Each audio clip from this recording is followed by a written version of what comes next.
For the first time in almost 20 years, Arsenal are once again on the spotlight, fighting for the Premier League gold.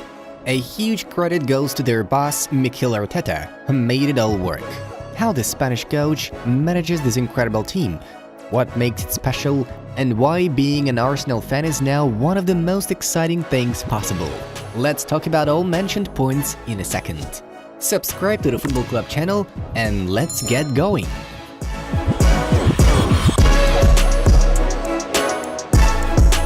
No doubt, Arsène Wenger era left a significant mark on Arsenal's style, associating the club with combination football, a large number of goals scored, and beautiful performances of the squad. Mikel Arteta managed to play under Wenger, and then worked in Pep Guardiola's staff at Manchester City for over 3 years. Consequently, the Gunners' bosses understood that by hiring Arteta, they would definitely get something close to the original style, which Arsenal so desperately needed.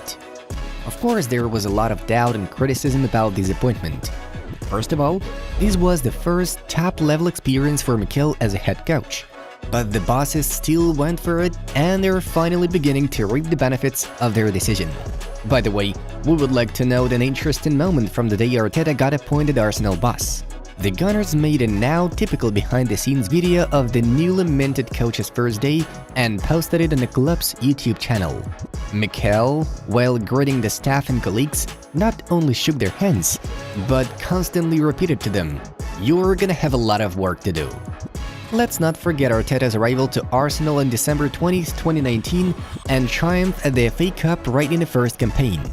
This gave both the team and the coach more confidence, although the Gunners took only the 8th spot in the league standings. However, apart from winning the cup, not much went well in other aspects. The team's lineup did not match the ambitions of returning to the Champions League, so there were no noticeable results in the Premier League. The long, hard work of rebuilding the team as a whole was on. The biggest crisis for Arteta's Arsenal came in the first half of the 2020-21 season. Then, between September 28th to December 19th, the Gunners suffered 8 defeats in 12 EPL fixtures, with only 2 victories. Here, the club bosses should be respected for continuing to believe in the manager and not hastily sacking him. It wouldn't have lasted long in Chelsea though. With all that said, Arteta deserves praise for not deviating from his style and standing his ground even in tough times, even when suffering defeat after defeat. It's this dedication that helped Mikel achieve the results we are seeing now. Admit it, no one will be able to force him to change his vector of work at this point.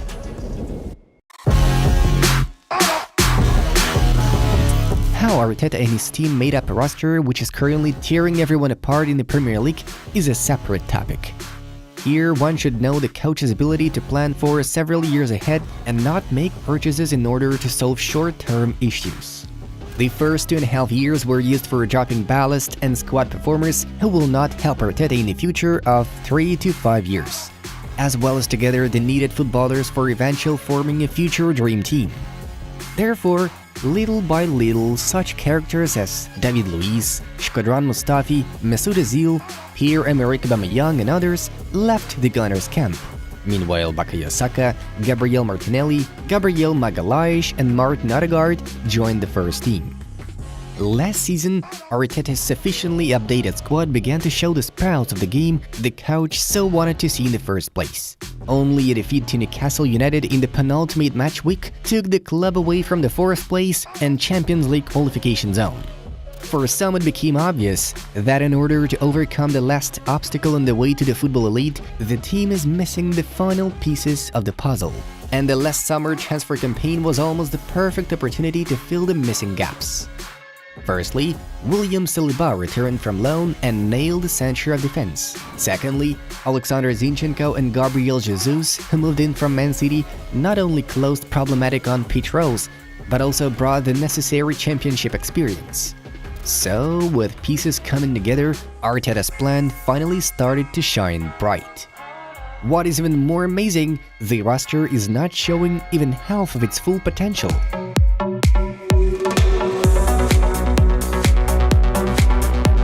Let's move on to the most interesting point. What is Mikel Arteta's team in a nutshell? Throughout the last couple of years, The Spaniard often experimented with lineup and game formations. He did it not because he had nothing to fear. There were simply not enough quality performers. Thus, it was often necessary to adapt to the opponent's style. Injuries also mess things up from time to time. Now that Arteta has the right players and enough squad depth, he is capable of providing stability. This season, Mikel uses the 4-2-3-1 formation in all games. The starting 11 is visible clear as day. The main goalkeeping choice is Aaron Ramsdale.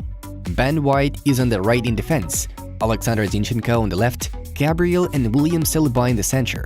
Granit Xhaka and Thomas Partey are responsible for the defensive midfield area. On the attacking wings we have Gabriel Martinelli and Bukayo Saka. Behind the striker is the newly minted captain Martin Odegaard, and Gabriel Jesus takes the role of a centre forward. Arsenal's approach becomes similar to 2-3-5. The following maneuvers can be seen. Xhaka and Odegaard join the attacking line of three strikers and fill the half spaces. The fullbacks, Zinchenko and White, form the midfield line alongside Partey. Interestingly enough, attackers have the freedom to change positions on the pitch, which is exactly what Arteta needs. Saka, Jesus and Martinelli are doing it on a permanent basis. These became possible thanks to the presence of Gabby Jesus. This makes just one of countless advantages the ex-Man City striker gives the team. Jesus has become incredibly versatile under Guardiola, and now Arteta is using his best qualities to the fullest. Mikel is no stranger to instill ball possession and high pressing principles. Here's when Zinchenko and White come into play. The abilities of both allow to play the role of central midfielders during attacks. Let's not forget that Zinchenko used to be a midfielder and has all the necessary skills to get the job done. On the other hand, White spent part of his career in the defensive midfielder zone, thus he knows how to give an accurate pass. Therefore, Arteta has the ability to keep the midfield compact without losing attacking potential. Even in the case of losing the ball, the players' density in the middle and in the attack allows them to immediately go for tackling. The latest fixture against Tottenham Hotspur, which the Gunners confidently won with a score of 3-1, can be called a perfect example in terms of demonstrating the quality of the game. These sides approached the North London Derby in optimal formations and as league leaders. Spurs have been undefeated up to that day. The first thing Arteta did was to instruct his players to press the opponents high when they advance the ball in their half of the pitch, including goal kicks. Countless lads play the ball in their box more often than all the Premier League teams, and the Gunners used this detail for attacking attempts, pressing with 5 players at once. Such a trick resulted in either Lloris having to kick the ball far away, where Arteta's men constantly created a numerical advantage of 5 against 3, taking the ball back. Arsenal controlled the game most of the time except for 15 minutes at the end of the first half. In this period, Spurs were able to equalize after Thomas Partey opened the scoreline in the 20th minute.